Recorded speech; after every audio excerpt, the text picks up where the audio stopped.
morning, class. Good morning, ma'am. My name is Teacher Dayan, your teacher in mathematics. Now, welcome to the world of mathematics. So, before we proceed, let's do the prayer. May I request everyone to please stand for our prayer. In the name of the Father, and the Son, and the Holy Spirit. Amen. Lord, thank you po sa mga batang ito na nakasama ko ngayong araw. At salamat po at ginabayan niyo sila sa pagpunta dito sa ating paaralan.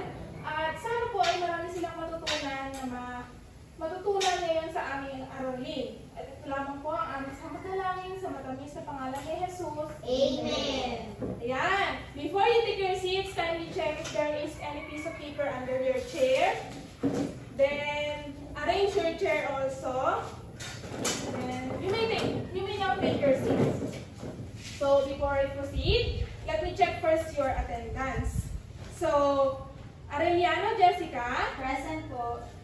Jane Aquino. Present po. Then, Ellen Ablang. Present po. Then, Lisel Soriano. Present, ma'am. Okay. I'm glad that all of you are present today. Now, let's proceed to our energizer for today. Just follow the video, the dance video that I played. May I request everyone to please stand for our energizer.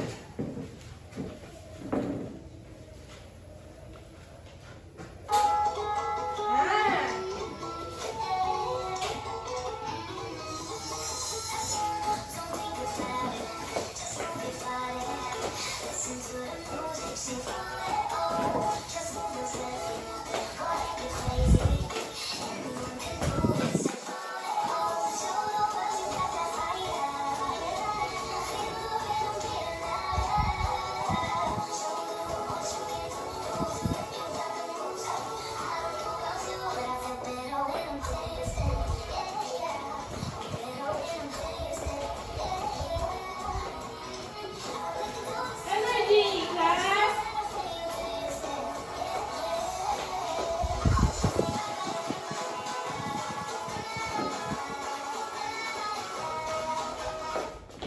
Yan! I hope all of you are energized today. So, let's proceed to our discussion. Now, before we go on to our topic, let me ask first if you still remember our lesson yesterday. Anyone? Ma'am, Yes, Jessica? it is about the place value po. Yes, very good. Now, can you give the place value of example number 1? Yes, Lisel? Once po. Yes, very good. It is one's place. And next, can you give the place value of number 2? Yes, Jessica? It's in the 100 place po. Yes, very good. It is in a 100 place. And next, and lastly, what is the place value of last number? Yes, listen. The place value of the last number is 1,000. Yes, very good. So now, can you tell me how many beads are there in the bottle? Anyone? Nung weekend po. Yes, we can say the exact amount of the beads inside the bottle, but we can estimate it. And that is our topic for today. Rounding off numbers to the nearest tens, hundreds, and thousands. Okay, the objectives of our discussion. Can you read the first objectives, Jessica? Discuss and apply the rules in rounding of numbers to the nearest tens, hundreds, and thousands. Okay, very good. Can you please read the next objectives, Lisel? Understand the importance of estimating things in a mathematical perspective and demonstrate whether a given number will round up or down while playing an up-down activity. Okay, very good. That's the objectives of our lesson for today. So, when we say rounding, what word comes to your mind? Anyone? Okay, Lisel? Ma'am, pataas po ng number. Okay. Very good. When we say roundings,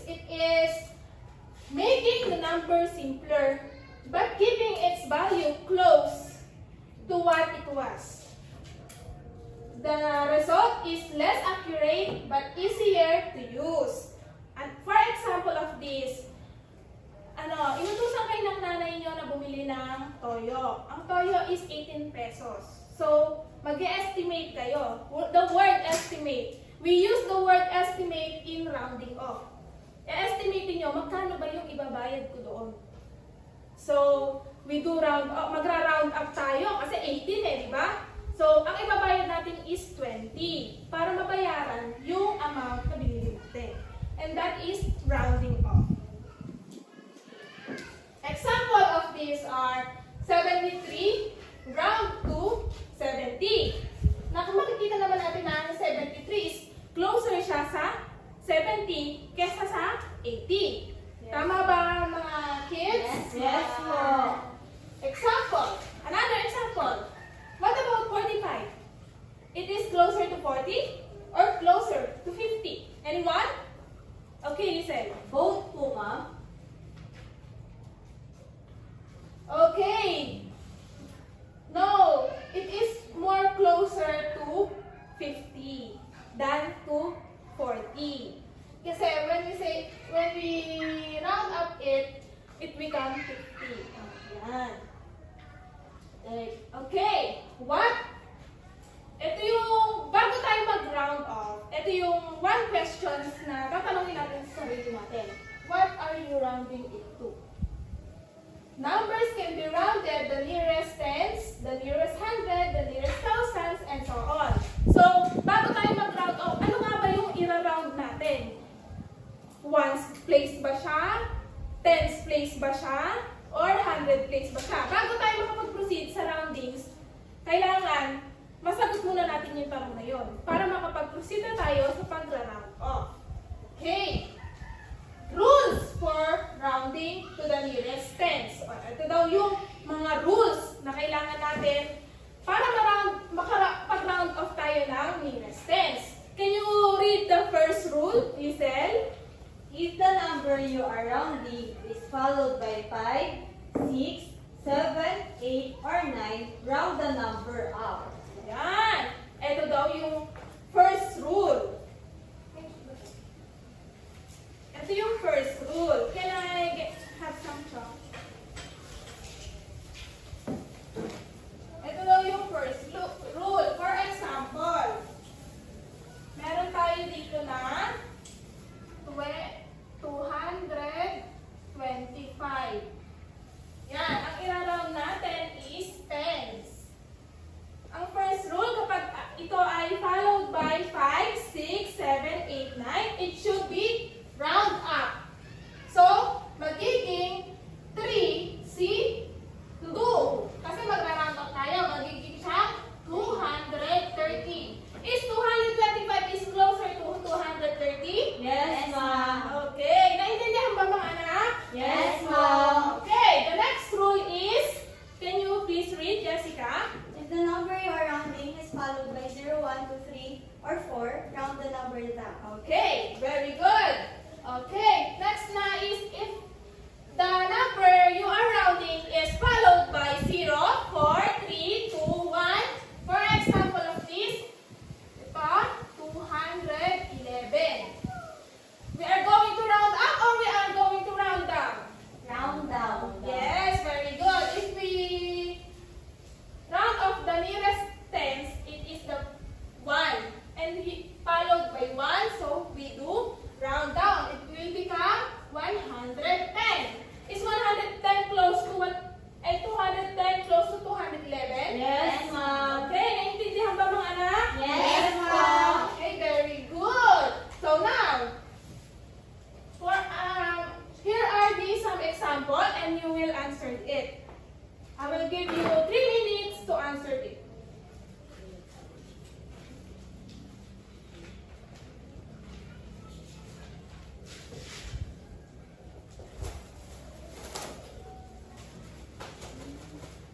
Are you all done? Apo.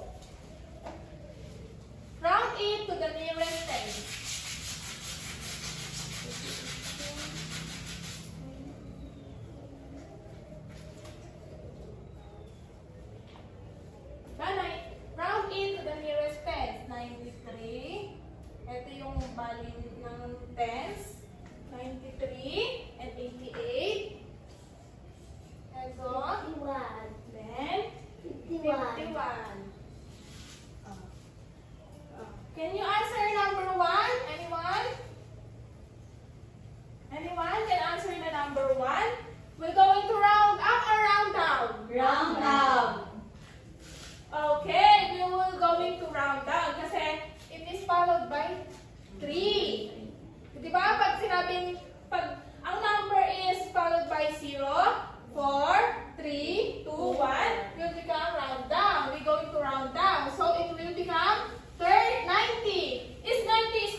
up and round down.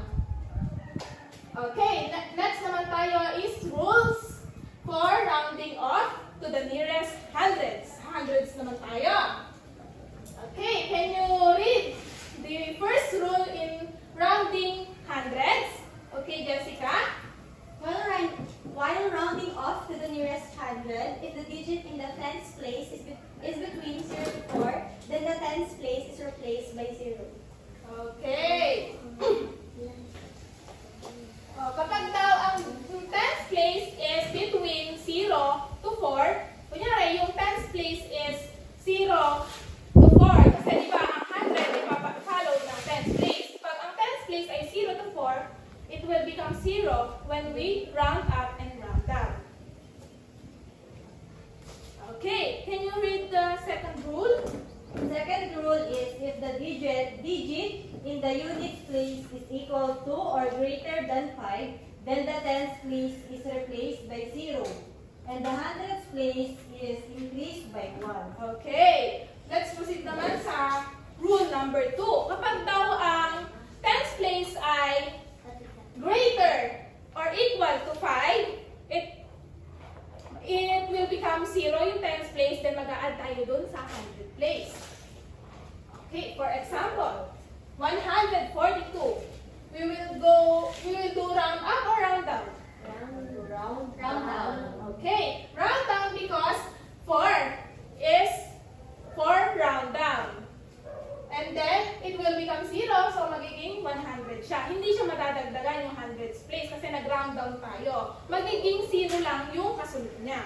Next, 486. Round up or round down? Round up. Yan, mag-round up tayo kasi greater than 5. Then, mag-add tayo ng 1, kaya siya magiging 500. Okay, can you answer the following? The number 1, if we round up to the hundreds. Can you give the answer to number 1? Jessica?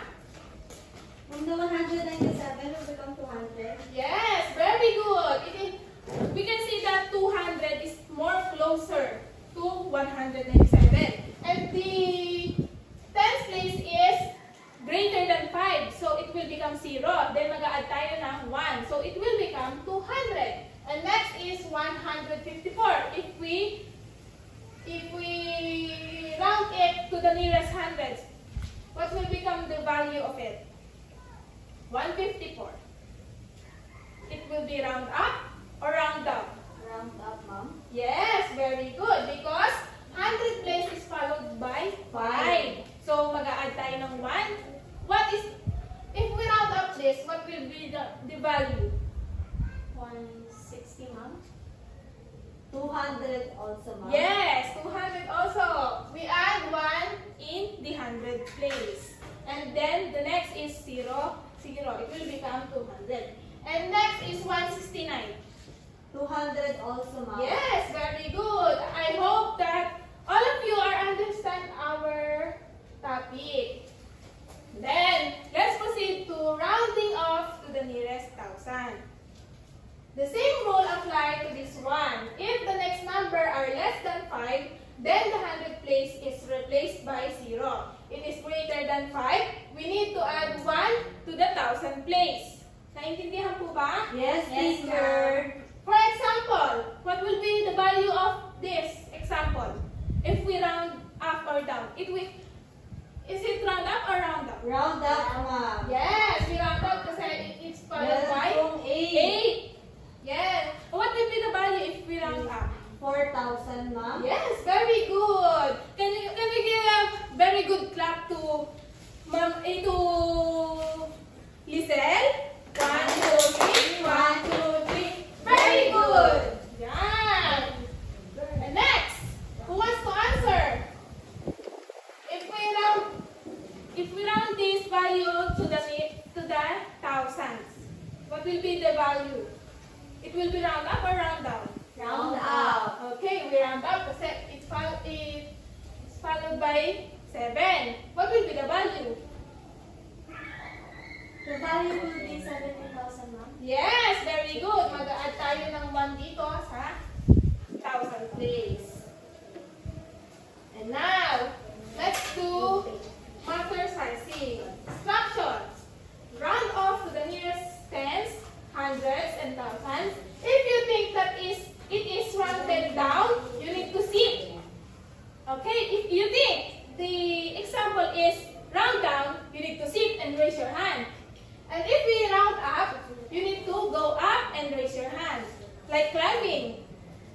Okay, do you understand, class? Yes, ma'am. Okay. Round off to the nearest thousands.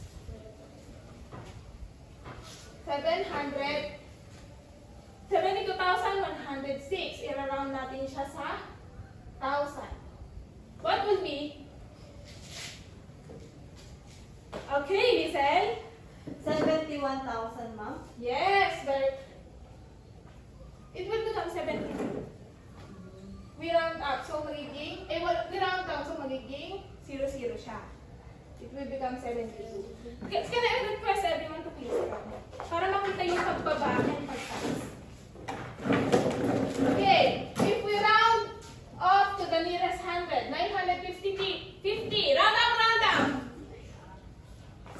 Okay, Lizelle? It will be 1,000, ma'am. Yes, very good. Mag-add tayo ng 1, then magiging 0.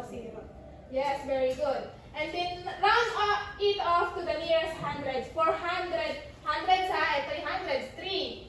Round up or round down, go! Round down, ma'am. Hundreds. Ang kasunod ng hundreds is 8. Round up or round down? Okay, Jessica? Round up to 1. Yes, very good. What will be the value? 438. 4,387. Ito yung kasunod niya. 8. It will be 5,000, ma'am. Hindi, ito. 8. 3. 4. Will become? 4,400, ma'am. Yes, very good. It will become 4,400. Di ba? Ang 4,387, it must close siya sa 4,000. Yes po. Okay, next. Round off to the nearest 1,000. Yung 6. Ang katabi niya is 8. Round up or round down? Okay, listen. Round up or round down? Round up, ma'am. Yes, round up. And what will be the value? If we round 476,900. ito, Tama po. ito anak, ang yan. Yung 6. For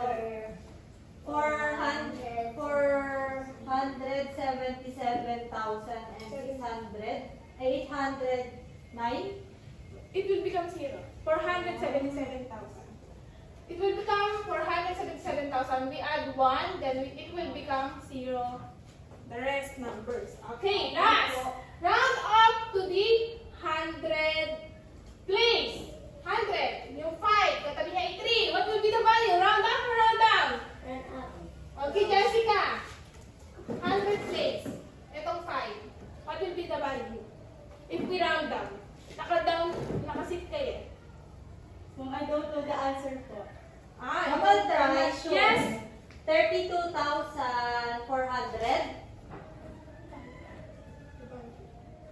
It will become 32,500. Hindi tayo magbabawas.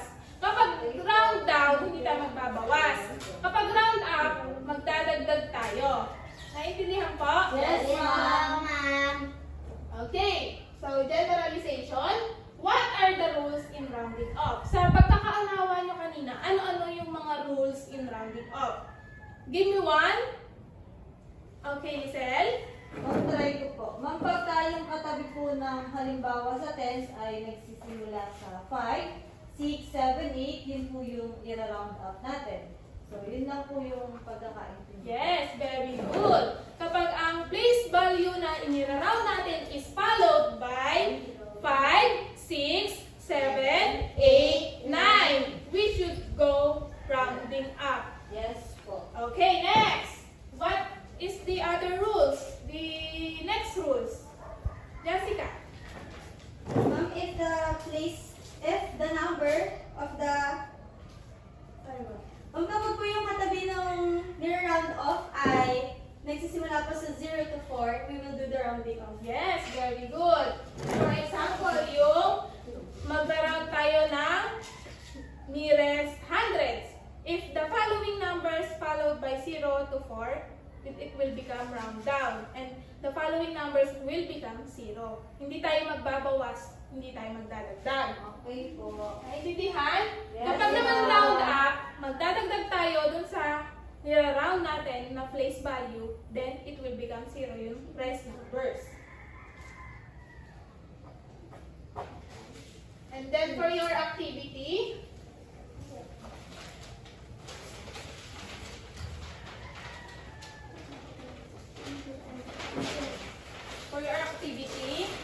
kindly answer this. I will give you 5 minutes to answer. Where's our tape? Yan. I will give you 5 minutes. Just choose the letter of the correct answer. And later we will check it.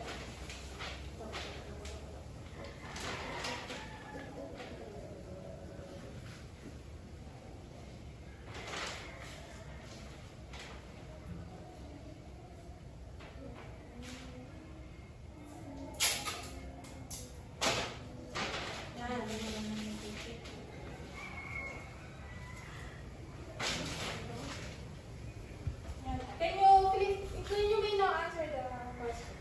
Just write the correct answer. Then later, we will check it.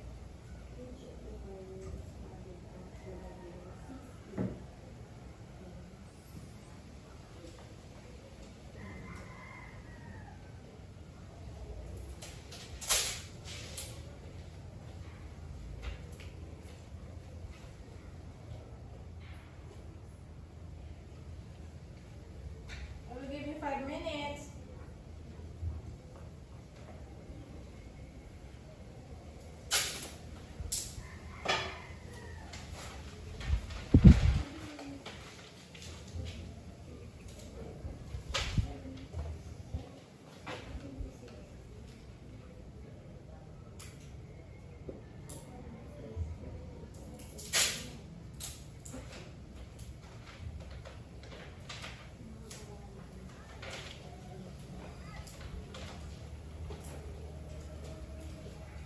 Done na po, ma'am. Okay, let's check if your answer is correct. So, in here, question number 1, which of the following is rounded off to the nearest 60? The answer is, Hindi po ba? yes, letter D. If we round this, it will become 60. Yes po. Kasi 5 is followed by 6. So we add 1. So it will be, we round up. So it will become 60. If we round off the 76 to the nearest 10, 10. What is the answer? If we round po. yes, very good. Letter C. 76, 7 is followed by 6, so we add 1, it will become 80. Then number 3, what is the rounded number if we round off 296 to the nearest 100? So it is the 100 place, yung 2. A po. Okay, it will become 300 because we add, 1. we do round. Round up. Okay, very good. Then number 4, Mount Tomas harvested 150 watermelons and 228 star apples from his farm. He delivered the fruits in the market. How many fruits did he harvest altogether if it is rounded to the nearest 100? The answer is 300 po. 200, ma'am. Is it A or B po, ma'am? it is A or B? it is B. 300. Ay, eto ano eh? Yes. 1 is 100. Hindi, all together, pagkasamahin natin sila. Oh. 150 plus 228. Bali 400 po. Yes, very good. So the answer is letter C, ma'am. Yes, letter C. 150 plus 228. Anyone? 300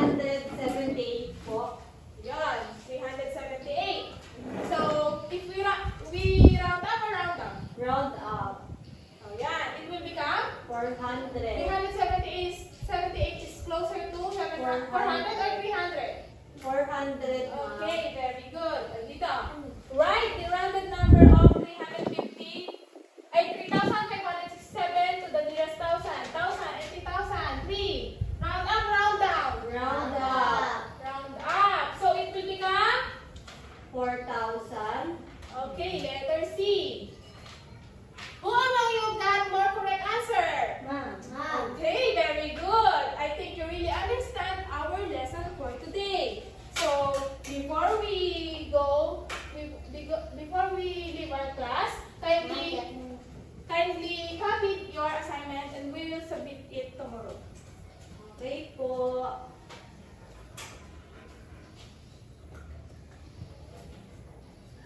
Ma'am, tapos na po. We are done Okay, po. are you all done? Yes, Yes, I ma'am. request everyone to please stand for our closing prayer. In the name of the Father, and the Son, and the Holy Spirit, Amen. Lord, thank you po sa araw na ito at binigyan niyo kami ng pagkakataong magtalakay ng panibagong aralin. Sana po